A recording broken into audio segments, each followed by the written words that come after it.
नमस्कार। बिहार चुनाव की नंबर 1 डिबेट शो में आपका बहुत बहुत स्वागत। आपके साथ मैं हूं संतोष गंगवार। बिहार में मतदान की तारीख जैसे जैसे नजदीक आ रही है, महागठबंधन में पेच उतना ही उलझता फंसता जा रहा है।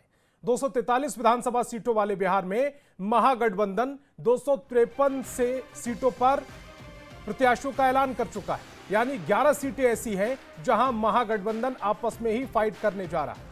हालांकि महागठबंधन के पेच को सुलझाने के लिए आज कांग्रेस के वरिष्ठ नेता अशोक गहलोत ने पटना में लालू तेजस्वी यादव से मुलाकात की और करीब 1 घंटे की मुलाकात के बाद कल महागठबंधन की साझा प्रेस कॉन्फ्रेंस करने की बात कही, जिसमें सीटों के विवाद को सुलझाने का ऐलान भी किया गया।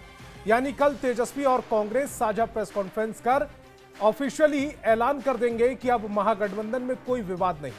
लेकिन मीडिया से बातचीत के दौरान अशोक गहलोत ने यह भी कहा कि अब भी 5 से 6 सीटों पर महागठबंधन में फ्रेंडली फाइट हो सकती है, जो फिलहाल 11 से ज्यादा सीटों पर टकराव की स्थिति है।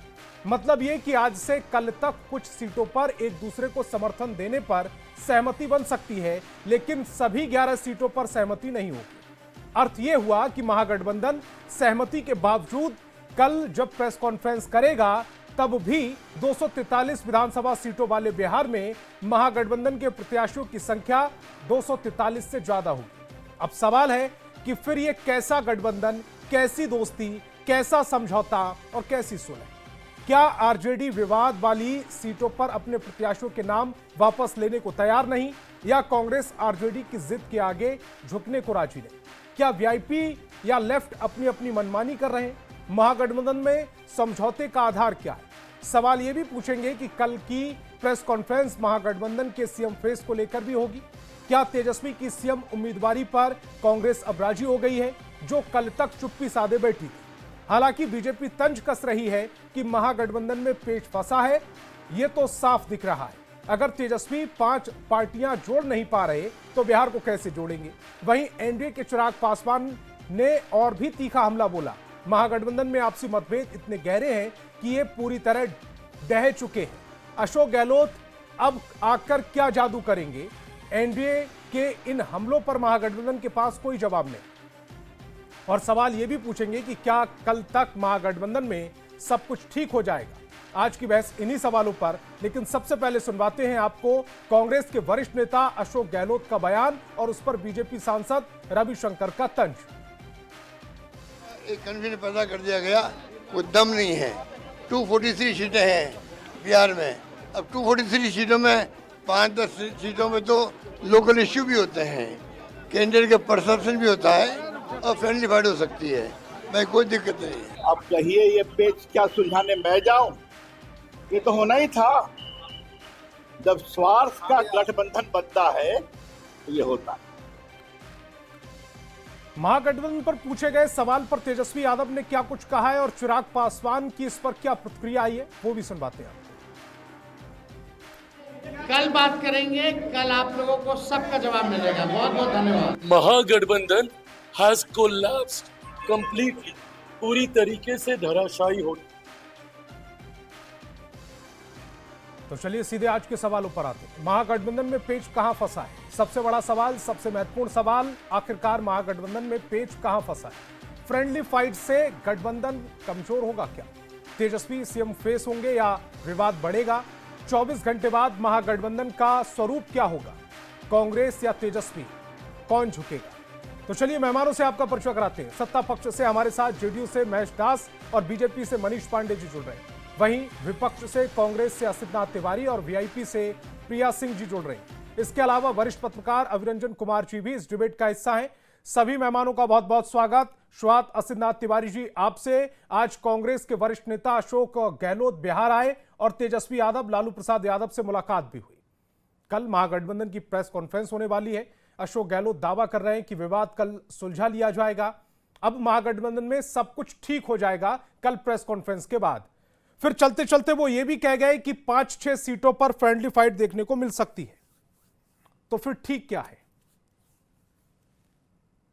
देखिए संतोष जी, फाइट तो कोई फ्रेंडली नहीं होती कि मैं आपका दोस्त भी रहूं और आपको पीटता भी रहूं, या आप मुझे पीटते रहें या दोनों आपस में मारपीट करें, तो फाइट कभी फ्रेंडली नहीं हो सकती।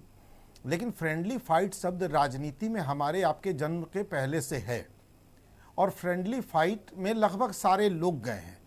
अभी कुछ दिनों पहले ही दिल्ली के चुनाव में जदयू और भाजपा ने कहा कि हम फ्रेंडली फाइट में हैं। यूपी में भी जदयू ने एक बार उम्मीदवार उतार दिया और कहा हम यूपी में तो दोनों पक्षों ने कहा हम फ्रेंडली फाइट में हैं। हालांकि दिल्ली में जदयू ने कह दिया था कि नहीं, कोई फ्रेंडली फाइट नहीं है, हमारा गठबंधन सिर्फ बिहार तक है। भाजपा नेता फ्रेंडली फाइट कहते रहे। कांग्रेस को भी इसका सामना करना पड़ा है। देश की लगभग सभी राजनीतिक पार्टियों को, कुछ ही इससे बची होंगी, कहीं ना कहीं किसी न किसी चुनाव में फ्रेंडली फाइट जैसे शब्द का सामना करना पड़ा है। इस बार बिहार में हमें भी शब्द का सामना करना पड़ रहा है। नेताओं की आपस में बातचीत चल रही है, बावजूद इसके आपने हमारे एक वरिष्ठ नेता की बात सुनी कि संभव है कि 5-6 सीटों पर फ्रेंडली फाइट हो। ठीक है, एक बड़ा गठबंधन है, 243 सीटों पर तालमेल का मसला था, कुछ लोकल इशूज भी थे। हम 243 के 243 सीटों को ठीक से नहीं सुलझा पाए, इसलिए 5, 6, 7, 8 सीटों पर इस तरह के इशूज रह गए। लेकिन बिहार का चुनाव इस मुद्दे पर हो नहीं रहा है। बिहार का चुनाव हो रहा है दरअसल वोट चोरी, भ्रष्टाचार और रोजगार के मुद्दे पर। आम आदमी से आप बात कीजिएगा तो रोजगार सबसे बड़ा मुद्दा है, उसके बाद वोट चोरी का मुद्दा है और उसके बाद भ्रष्टाचार बहुत बड़ा मुद्दा हो गया है बिहार में। तो आम आदमी इन मुद्दों पर देख रहा है और आम आदमी इसलिए इस बार परिवर्तन चाह रहा है क्योंकि वो स्पष्ट समझ गया है कि करप्शन रोकने में अब नीतीश कुमार की सरकार सक्षम नहीं है, लेकिन रोजगार देने में अब नीतीश कुमार की सरकार। जी, कहलगांव में जब रजनीश भारती और प्रवीण सिंह कुशवाहा दोनों इसी बात पर बात करेंगे, वैशाली में अजय कुशवाहा, संजीव कुमार दोनों अपने वोटरों को यही मुद्दे समझाएंगे, नरकटियागंज में दीपक यादव, शाश्वत केदार पांडे ये भी यही मुद्दों की बात करेंगे, तो वोटर कंफ्यूज नहीं होगा कि किसकी तरफ जाए?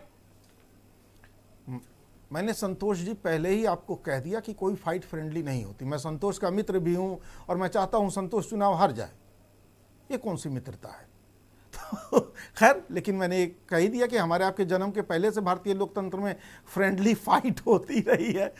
फ्रेंड बन के लोग फाइट करते रहे और तमाम राजनीतिक दलों को इन स्थितियों से जूझना पड़ा। 11 जो सीटें हैं जिस पर महागठबंधन के 2-2 प्रत्याशी हैं, उनमें फ्रेंडली फाइट नहीं है आपके मुताबिक, और वो एक दूसरे के वोट काटेंगे, ये जग जाहिर है। मैं आपसे समझना चाह रहा हूं, तो फिर महागठबंधन 211 सीटों से इतर माना जाए, यानी कि 234 सीटों पर महागठबंधन है, बाकी 11 सीटों पर महागठबंधन नहीं है? नहीं, महागठबंधन सभी सीटों पर है। अभी भी हम लोग कोशिश कर रहे हैं कि जिन 10 सीटों की बात हो रही है उसमें कुछ रास्ता निकल जाए। अगर नहीं निकलेगा तो ठीक है, हम उस लड़ाई में भी जाएंगे। ऐसी परिस्थितियां कई बार बनी है। मूल मुद्दा है कि भाई बिहार को करप्ट सरकार से, एक भ्रष्ट सरकार से, लुटेरी सरकार से बचाना है। मूल मुद्दा है कि बिहार को एक ऐसी सरकार से बचाना है जिसने लाखों युवाओं की जिंदगी पिछले 20 वर्षों में बर्बाद कर दी और जो अब 37 साल और 40 साल की उम्र सीमा पार कर गए, पूरी जिंदगी नौकरी नहीं पा सकते, उससे बचाना है। बचाना है वोट के लुटेरों, मनीष जी को जरा चर्चा में लेकर आते हैं। मनीष जी, दरअसल असितनाथ तिवारी जी ये कह रहे हैं कि महागठबंधन में क्या चल रहा है इससे जनता को कोई लेना देना नहीं। जनता को उनके मुद्दे, जो पहले कांग्रेस और आरजेडी बात करती थी और पिछले 1 महीने से जिन पर लगातार बात नहीं हो रही है क्योंकि मैदान में उतर ही नहीं पा रहे हैं सीटों के बंटवारे को लेकर, उन जो 1 महीने पहले की बात है, जिन मुद्दों को कांग्रेस और आरजेडी उठाया करती थी, उन मुद्दों पर वोट करेगी जनता। की कुछ लाइनें आज याद आ रही है, क्योंकि आशीष भाई जो हैं वह बहुत अच्छे और विद्वान प्रवक्ता हैं कांग्रेस के, कुछ दिन भाजपा में भी रहे। इनकी विद्वता पर मुझे कोई शक नहीं। कभी कभी यूं ही हमने अपने दिल को समझाया है, बड़ा मशहूर गजल भी है यह, और जिन बातों को खुद नहीं समझे औरों को समझाया है। देखिए संतोष जी, ये जो महागठबंधन है ना, जिसको लोकसभा में इंडिया गठबंधन लोग कहते थे और हम लोग कहते थे इंडी गठबंधन, घमंडिया गठबंधन, जरा वहां से अगर हम शुरुआत करेंगे ना, तो वहां पर क्या था? जो अरविंद केजरीवाल दिल्ली में कांग्रेस को गालियां देते थे वह लोकसभा चुनाव में एक हो गए। जो अरविंद केजरीवाल पंजाब में कांग्रेस को गालियां देते थे वह लोकसभा चुनाव में एक हो गए। जो मुलायम सिंह, अखिलेश यादव एक कांग्रेस को गालियां देते थे वह एक हो गए। जो ममता बनर्जी बंगाल में वामपंथी और कांग्रेस को गालियां देती थी एक दूसरे को, वह लोकसभा चुनाव में एक हो गए। कमोबेश बिहार में भी लोकसभा के चुनाव में क्या था, लालू जी सीट बांटते गए और कांग्रेस से लोग कहते रहे बैठ के बात करो, तय कर लो, सीटों का बंटवारा तय कर लो। मुझे वो दृश्य याद आ रहा है। और आज जब कह रहे हैं कि फ्रेंडली फाइट, अरे भाई फाइट भी कहीं फ्रेंडली होता है क्या? ये तो स्वप्न से परे है, दिल सोच से परे है कि कोई व्यक्ति लड़ाई करे और कहे कि हम दोस्त हैं इसलिए लड़ रहे हैं। भाई ऐसा नहीं होता है। यह लोगों को समझाने के लिए का बस एक बहाना है कि यह फ्रेंडली फाइट है। लेकिन देखिए, यह बात बिहार की जनता अच्छी तरीके से समझ रही है कि महागठबंधन की लोकसभा में भी वही स्थिति थी और देशवासियों ने समझा कि ये जब अपना गठबंधन ठीक से नहीं चला रहे तो देश क्या चला पाएंगे। और बिहार की भी स्थिति यही हुई है कि जिस आज अशोक गहलोत की बात हो रही है, अरे भैया एक व्यक्ति बीमार था बिहार में, वो गया कहा कि हम दिल्ली जा रहे हैं, हमारा डॉक्टर वहां बैठा है, हम वहां इलाज कराएंगे। और जब वह बेचारा दिल्ली गया तो उसका डॉक्टर दिल्ली से फरार था। दूसरा एक बीमार था, वो कहा कि चलो कम से कम न्यायालय में हमारी पेशी भी हो जाएगी और हम थोड़ा बहुत अपना जांच भी करा लेंगे। लेकिन पता चला कि डॉक्टर उसको मिला ही नहीं। जो बीमारियां जब ठीक होनी थी तब तो ठीक नहीं कर पाए, और आज जब ऑपरेशन क्या लाइलाज हो गया वह बीमारी तो कहते हैं कि फ्रेंडली फाइट है। देखिए, बिहार के लोग अच्छी तरह समझते हैं कि ये लोगों का निजी अपना सेल्फ, मेरा परिवार, मेरी पार्टी, मेरा नेता से आगे इन लोगों ने कभी बिहार की चिंता की ही नहीं है। और शायद इसीलिए आप भ्रष्टाचार पर बोले, बेरोजगारी पर बोले या किसी भी विषय पर बोले आशीष भाई, बिहार के लोगों के जहन में ये बातें घुसने वाली नहीं, क्योंकि आपकी नीति, आपका नियत और आपके सिद्धांत को बिहारियों ने अच्छी तरह से जाना पहचाना है। शायद यही कारण है कि 20 वर्षों से आप बिहार में सत्ता से दूर हैं। प्रिया जी, क्या समय निकल चुका है? कल जो प्रेस कॉन्फ्रेंस हो रही है उससे आपको कितनी उम्मीदें हैं? वीआईपी को कितनी उम्मीदें हैं? आपकी भी कई सीटों पर कांग्रेस के साथ और कई सीटों पर आरजेडी के साथ टकराव वाली स्थिति है। जी बिल्कुल, आपने बिल्कुल सही फरमाया। लेकिन जैसे जिस तरीके से अभी भाई साहब ने बोला, मतलब एक उन्हें लाइनें याद आ रही थी, तो मैं ये लाइनें क्लियर कर दूं। मेरे तरफ से भी एक लाइन है, लक्ष्य पर टिकी आंखें भला कहाँ देख पाती हैं साज धरती का सजीलापन गगन के।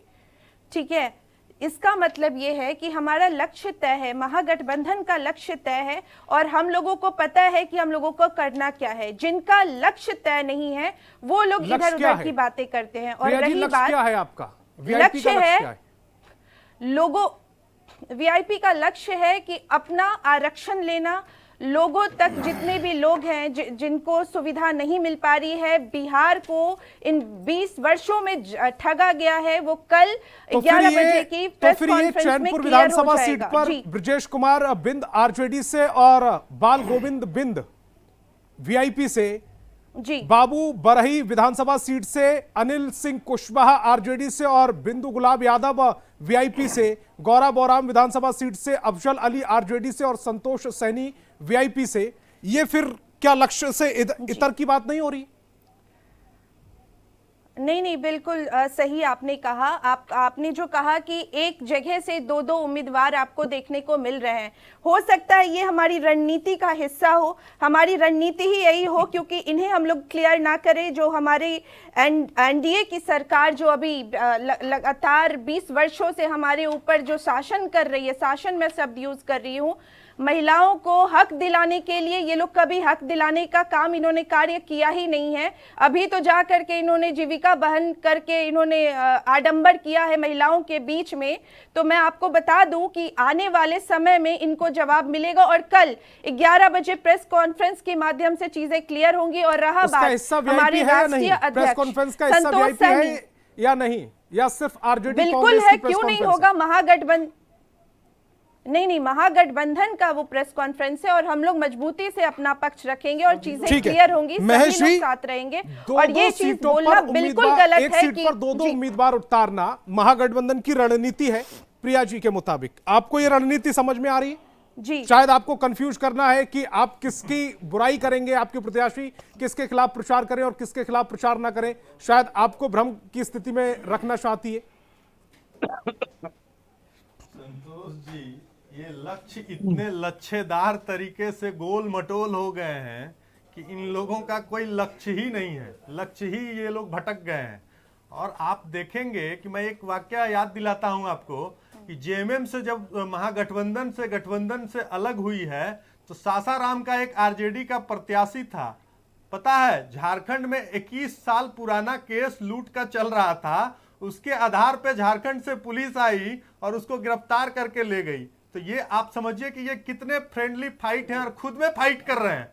इन लोगों को हम लोगों से कोई फाइट नहीं है, इन लोगों को अपने में इतना फाइट है कि इन लोगों की कोई लक्ष्य है ना अपना विजन है। हम लोग एनडीए का स्पष्ट लक्ष्य है और बिहार की जनता भी यही चाहती है। हम लोगों ने तो ये करके भी दिखाया है ना संतोष जी। 20 वर्षों से सबसे इसलिए आपका पहले लक्ष्य क्लियर हम लोगों नहीं है। ने 20 वर्षों में जो लक्ष्य क्लियर नहीं हुआ वो अब आप क्लियर करेंगे।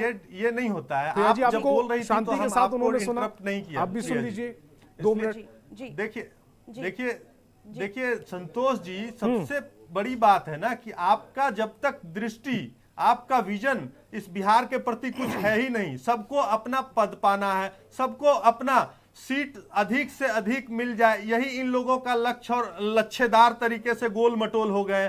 एनडीए का लक्ष्य स्पष्ट है कि बिहार के जनता के प्रति संकल्पित है। हम लोग बिहार के विकास के लिए जो हम लोगों ने काम किया है पिछले 20 वर्षों में, उस लक्ष्य को कैसे और आगे बढ़ाए, उस लक्ष्य पे हम लोग चल रहे हैं। और उसके आधार पे आपने देखा भी होगा कि एनडीए अलायंस में हम लोगों ने कितने आसान तरीके से अपना सीट बंटवारा कर लिया है। हम लोगों के नेता सभी अपने अपने सीट पे जाकर प्रचार भी कर रहे हैं। लेकिन इनके अभी आशीष नाथ तिवारी जी कह रहे थे कि हम वोट चोरी के मुद्दे पे लड़ेंगे। अरे भाई, राहुल गांधी जी यहां आके शोर कर रहे थे और जब चुनाव आया है तो पता नहीं कहां कहां विदेश में घूम रहे हैं।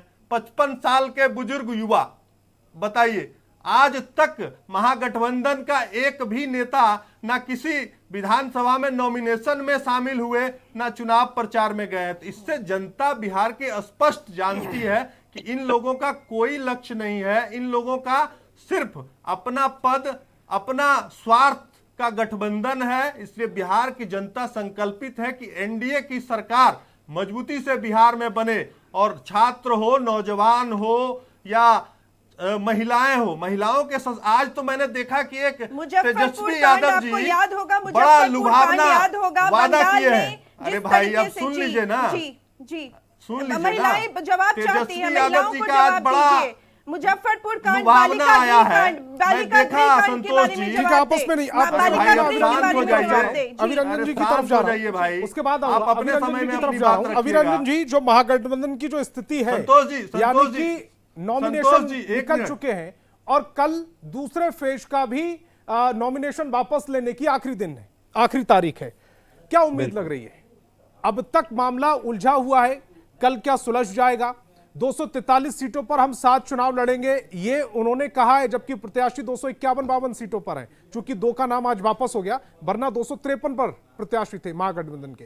2 नाम जो थे उनका जो नॉमिनेशन था वो रद्द हो गया। 251 फिलहाल स्थिति है महागठबंधन की। तो 243 पर 7 कैसे लड़ेंगे चुनाव? नहीं, निश्चित रूप से अभी तक की स्थिति तो यही दिख रही है कि साथ नहीं है 243 पे। आशीष नाथ तिवारी यहाँ पर बैठकर एक्सेप्ट भी कर रहे हैं कि फ्रेंडली फाइट कुछ होती नहीं है, अगर फाइट है तो उसको फाइट ही मानना चाहिए। अशोक गहलोत ने भी यही कहा है कि 5-6 सीटों पर फ्रेंडली फाइट हो सकती है। तो अभी तक तो ये दिख रहा है कि सभी 243 सीटों पर महागठबंधन के बीच आम सहमति बनती हुई दिखाई नहीं दे रही है। अब कल क्या होता है देखने की बात होगी। कल आखिरी दिन है, क्या सभी 11 सीटों पर दूसरा उम्मीदवार नॉमिनेशन वापस कर सकता है? अगर ये करा लें तो इनकी बड़ी सफलता होगी। लेकिन जब खुद गहलोत नहीं कह रहे हैं ऐसा, जब आशीष नाथ तिवारी इस पैनल में बैठ के ऐसा नहीं कह रहे हैं, जब वीआईपी की प्रवक्ता कह रही है कि हमारी स्ट्रेटजी है, तो आप ये मानकर चलिए कि कुछ न कुछ सीटों पर तो देखिए इनकी फाइट होगी आपस में। मेरा देखो 2-3 पॉइंट इसमें कहना है। पहली बात तो यह है, इनके सामने जो एनडीए है, आप देखिए एनडीए में न सिर्फ सीटों का बंटवारा स्मूथली हुआ, न सिर्फ उम्मीदवारों का ऐलान स्मूथली हुआ, आप यहां तक देख रहे हैं कि भारतीय जनता पार्टी और एनडीए की अन्य पार्टियों की सीटों पर यहां तक कि जो बागी उम्मीदवार खड़े हो गए, उसको जो है केंद्रीय गृह मंत्री अमित शाह, धर्मेंद्र प्रधान, ऐसे भाजपा के दिग्गज नेता बैठकर बागियों तक की उम्मीदवारी को वापस करा रहे हैं। आपने देखा, यहां तक कि जनसुराज पार्टी ने आरोप लगाया कि हमारे भी उम्मीदवार इन्होंने वापस करा दिए। तो आप सोचिए कि भाजपा का, एनडीए का इलेक्शन मैनेजमेंट किस लेवल का है। और महागठबंधन में क्या बात हो रही है कि फ्रेंडली फाइट हो सकती है तो होने दो। लेकिन मुझे एक और नाम याद आ रहा है वीआईपी का, जिन्होंने अपना समर्थन दे दिया। हाँ, तारापुर तो सीट से। मैं देखिए क्या कह रहा हूं कि अगर दोनों गठबंधनों को इक्वल पावर में भी मान लिया जाए, एक उदाहरण के तौर पर मैं बता रहा हूं, दोनों को मान लिया जाए कि 122 121 पे दोनों गठबंधन मान लीजिए खड़े हैं और 11 सीटों पर फ्रेंडली फाइट इनकी हो गई और वो 11 सीटें ये हार गए, तो भाई साहब ये 122 से घट के 111 आ जाएंगे और वो 121 से घट के 132 चले जाएंगे। तो 11 सीटों की लड़ाई का मतलब 22 सीटों का फासला होता है, जहां एक एक सीट राजनीति में महत्वपूर्ण है। और बिहार का चुनाव कितना कॉम्पैक्ट, कितना टाइट, कितना जो है नजदीकी होता है, आप जानते हैं। 2020 आप भूले नहीं होंगे, ये चीज है। तीसरी चीज मैं ये कहूंगा कि भाई वोटर अधिकार यात्रा तो राहुल गांधी जी और तेजस्वी जी दोनों ने साथ निकाली थी। हाइड्रोजन बम तो राहुल गांधी फोड़ने आए थे, भाई अशोक गहलोत तो हाइड्रोजन बम फोड़ने थे। क्यों आप भी हमारे साथ निकालना चाह रहे थे? क्या आप भी चाह रहे थे हमारे साथ ज्वाइन करना? मेरे मित्र बुरा न माने और मेरे बीच में ना बोले। जो बोलना हो, आलोचना, असहमति का स्वागत है, बाद में बोल लीजिएगा। अशोक गहलोत वो नेता है जिनको बिहार में राजनीतिक भाषा में कहूं तो कोई नहीं जानता, कोई नहीं मानता। अब अशोक गहलोत आकर जो है सरपंच बन गए हैं। अशोक गहलोत की खुद अपने राज्य में सचिन पायलट से कितनी तगड़ी लड़ाई चलती रही और उस लड़ाई को मैनेज नहीं कर पाए, अंततः उनको राजस्थान गंवाना पड़ा। सवाल है कि राहुल गांधी कहां है? वो दिल्ली में इमरती चलते हुए दिखाई दे रहे। वोटर अधिकार यात्रा से जो राहुल गांधी गए वो आए नहीं, तो राहुल गांधी और तेजस्वी यादव के बीच लोग बता रहे हैं कि बातचीत बंद है। तो जब तक राहुल गांधी और तेजस्वी यादव दोनों नेता एक मंच पर खड़े होकर आपस में हाथ पकड़कर एक दूसरे का हाथ उठाते हुए नहीं कहेंगे कि हम एकजुट हैं, तब तक बिहार की जनता चुनाव जैसे माहौल में आप ठीक है, असित जी की तरफ जा रहा हूं। असित जी ये भी बताइएगा, जो सवाल अभिरंजन जी ने उठाए हैं वाजिब सवाल है, उनका भी जवाब दीजिएगा। और ये भी बताइएगा, क्या कल सीएम उम्मीदवारी को लेकर भी हम कुछ उम्मीदें पालें कि सीएम उम्मीदवारी को लेकर नाम आगे किया जाएगा किसी का? अभी इस पर कुछ भी बोलना ठीक नहीं रहेगा। फिलहाल जो प्रयास हो रहा है वो ये हो रहा है कि कुछ सीटों पर जो दो उम्मीदवार हो गए हैं गठबंधन के, उनमें बीच का रास्ता निकाला जाए और कोई एक ही उम्मीदवार हमारे गठबंधन की तरफ से हो। अब मैं अपने मित्र मनीष पांडे जी के कुछ प्रश्नों का जवाब दे दूंगा। मनीष जी राजनीतिक इतिहास के अच्छे ज्ञाता हैं और कुछ इतिहास की बातें भी उन्होंने की, मुझे भी कुछ बातें याद आ गई। मुख्यमंत्री नीतीश कुमार जी ने भारतीय जनता पार्टी बीजेपी का फुल फॉर्म बताया था, डिकोड किया था, बड़का झूठा पार्टी। मुझे उम्मीद है कम से कम मनीष जी ये नहीं कहेंगे कि नीतीश कुमार जी की मानसिक अवस्था ठीक नहीं है इसलिए ऐसा बोल गए, क्योंकि प्रधानमंत्री नरेंद्र मोदी जी ने भी जेडीयू को डिकोड किया था, जनता का दमन और उत्पीड़न।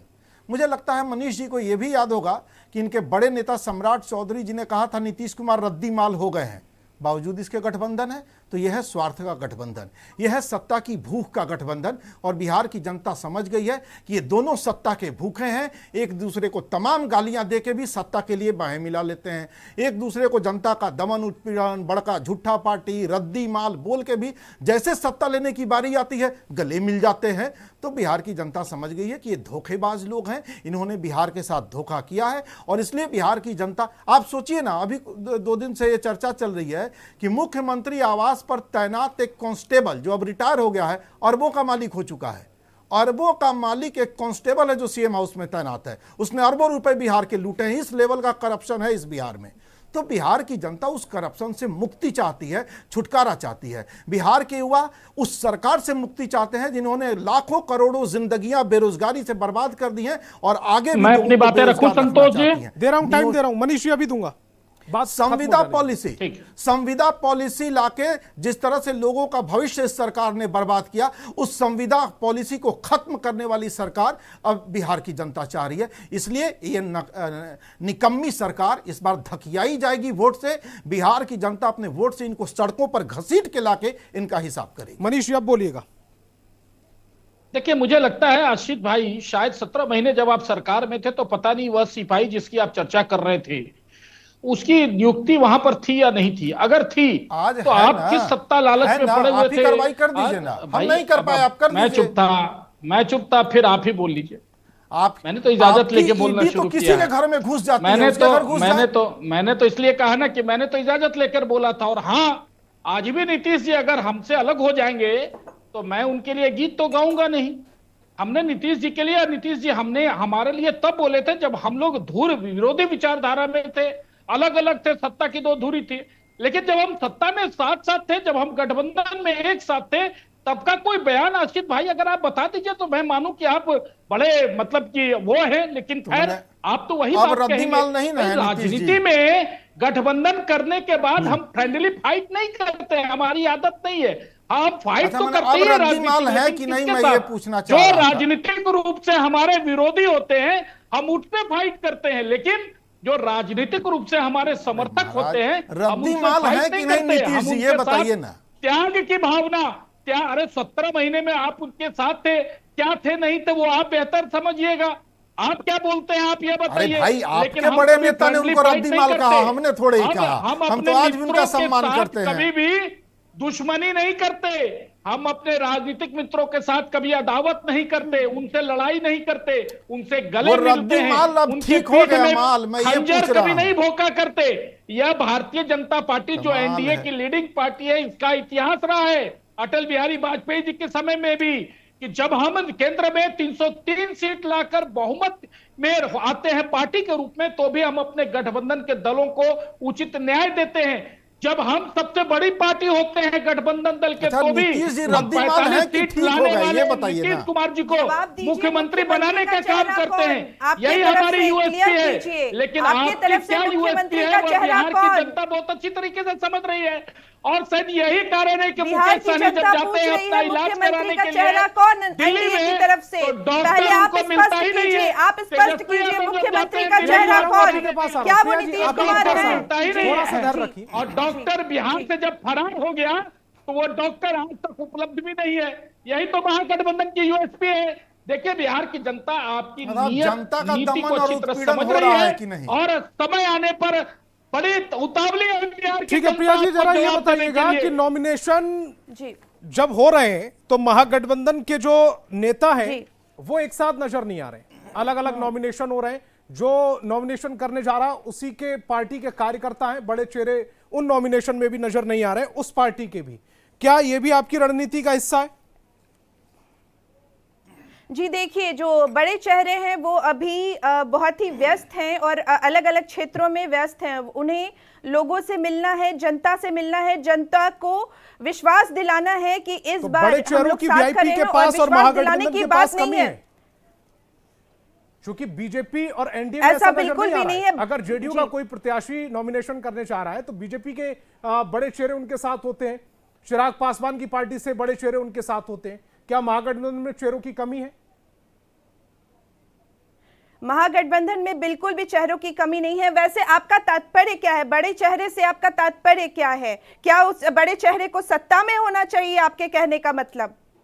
आपके पार्टी के बड़े चेहरे का मतलब जो हमारे पार्टी में जितने भी अधिकारी हैं वो साथ हैं। ये आपको जानकारी होगी ना।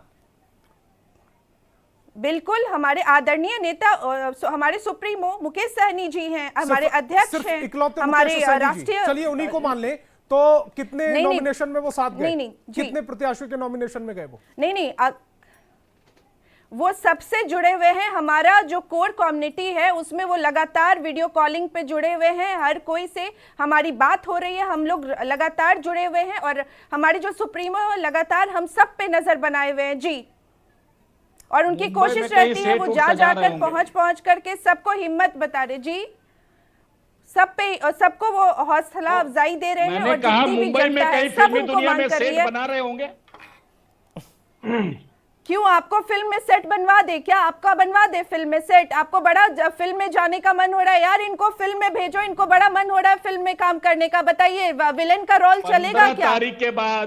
15 तारीख के बाद जो शपथ ग्रहण वाला स्टेज होगा उसका कल तक इंतजार कीजिए ना, कल तक इंतजार कीजिए ना। इतनी मिर्ची आपको फिर से क्यों लग रही है? इतनी मिर्ची क्यों है? देखिए पेच कहीं महागठबंधन में नहीं फंसा है, एनडीए के दिमाग में फंसा है। तो पहले आप लोग अपना पेच सही कीजिए। आप लोग ना ये झूठ मूठ का जो विवाद क्रिएट करते हैं और सोचते हैं कि इसका जवाब पूरी तरह से कि इलाज कराने वीआईपी के गए थे भाई मुकेश भाई, उनका इलाज दिल्ली में नहीं हो पाया था, डॉक्टर ही नहीं मिला था। पता नहीं आपके पास क्या जानकारी है? क्यों आप भी साथ गए थे क्या? आप पीछे पीछे जा नहीं, वो कह के गए थे ना उन्होंने कि उन्होंने महागठबंधन खुद मीडिया में कहा था। दिल्ली जा रहे हैं, वहां से उनका थोड़ा सा स्वस्थ करके वो लौटेंगे। खुद कह के तो गए थे। उन्होंने जवाब दिया था ठीक ना, है, महेश जी हमारे की नेता तरफ ने जा रहा हूं मैं, जवाब महेश जी की दिया तरफ था। जा रहा हूं मैं। जी बिल्कुल जवाब दिया था। आप पहले जवाब तैयार रखिए ना कि आपके महेश जी, सीएम कौन होंगे। आप महागठबंधन लोग में तो सब उसी ठीक चीज है। को लेकर स्पष्ट नहीं है। क्योंकि नैरेटिव आप नहीं, गढ़ने आप की हमको कोशिश कर CM रहे का चेहरा हैं, बताइए इसीलिए ना। नहीं, आप CM ये का चेहरा पब्लिकली बताइए, दिखाने की CM का कोशिश कर चेहरा रहे हैं कि बताइए, जी। महागठबंधन में सब ठीक नहीं है। जो 11 सीटें या उससे ज्यादा की जो ठीक है, बात चल सब रही ठीक है है। वो जी। दरअसल फ्रेंडली फाइट ही है। महेश संतोष जी, जी, अब बताइए ना कि इन लोग खुद से ही कहते हैं कि महागठबंधन एक स्वार्थ का गठबंधन है, एक रद्दी गठबंधन है। हम जान रहे थे कि माननीय मुख्यमंत्री जी पे ये लोग सवाल करेंगे, तो माननीय मुख्यमंत्री जी इतने स्वस्थ हैं कि महागठबंधन अस्वस्थ हो गया। ये तो स्पष्ट दिख रहा है। इसलिए वो ये सामने बिहार नहीं आ की रहे, जनता इसलिए को वो भी अपने- दिख रहा है। अपने शब्दों को नहीं रख बिहार रहे के जनता के जनता बीच। तो ये जानती आप है लोग ना सिर्फ कि उनका महागठबंधन signature का ना कोई लीजिए। विजन आप है, लोग सिर्फ ना उनका कोई signature नीति लीजिए। है, आप ना लोग कोई सिर्फ उनका नेता है, signature लीजिए। ना इन उनको लोग जनता ये के लोग में सामने मत अपने में लाइए। कोई आप म्यूचुअल उनका signature अंडरस्टैंडिंग मत- है। कोई म्यूचुअल अरे भाई अंडरस्टैंडिंग शांत नहीं है। रहिए। ठीक है, जनता अभी मेरे की पास जनता आने की के लिए जनता मुझे को अभिरंजन जी के भी पास जाना है। कचर मत प्लीज करिए। जल्दी से अपनी बात कीजिएगा महेश जी, उसके बाद अभिरंजन जी आ रहा हूं आपके पास, बहुत समय कम है मेरे पास। अब बताइए संतोष जी, जिसके पास ना नेता हो, जिसके पास ना अपना गठबंधन में समझ बूझ हो, ना इन लोगों के पास कोई हमारे ऐसा पास सीएम चेहरा सलाह। है, हमारे आदरणीय तेजस्वी ठीक है, मैं यादव अभिरंजन जी जी। के पास जा रहा हूँ। अरे अभिरंजन जी, बिल्कुल चूंकि हमारे समय पास कम है, CM 30 का चेहरा सेकंड है, मेरे हमारे पास है, पास चेहरा उसमें है। जरा हमारे ये पास समझाने की CM है, कोशिश हमारे कीजिए। पास। महागठबंधन जो अभी हमारे दिख रहा है, बिल्कुल ये हमारे पास। एनडीए जो एकजुटता उसकी नजर आ रही है, उन दोनों में आपके तो सीएम ही नहीं है। उन दोनों में आपके कितनी CM ही फाइट नहीं है, आप आपके देख तो पा रहे CM हैं? ही भाई नहीं है। आप तो अभी देखिए, आपका तो अभी लोकसभा इलाज ही चुनाव नहीं हुआ है। 2024 एक बहुत बड़ा उदाहरण है। उसमें भी जो इंडी गठबंधन है और बिहार में जो महागठबंधन है वो अपना घर ठीक नहीं रह पाया। चुनाव से ठीक पहले नीतीश कुमार निकल आए और उसका कुछ परिणाम इनको देखना पड़ा। अगर नीतीश कुमार उनके साथ रहे होते तो परिणाम उल्टे होते और हो सकता है कि देश में इंडी गठबंधन की सरकार होती। तो जब घर आपका ठीक नहीं रहता है, गठबंधन सहयोगी एकजुट नहीं रहते हैं, तो उसका क्या दुष्परिणाम होता है, इसका तो सबसे ठीक बड़ा है, सबूत इसी लोकसभा पॉइंट चुनाव पे इस है। डिबेट को यही रोकते हैं। तमाम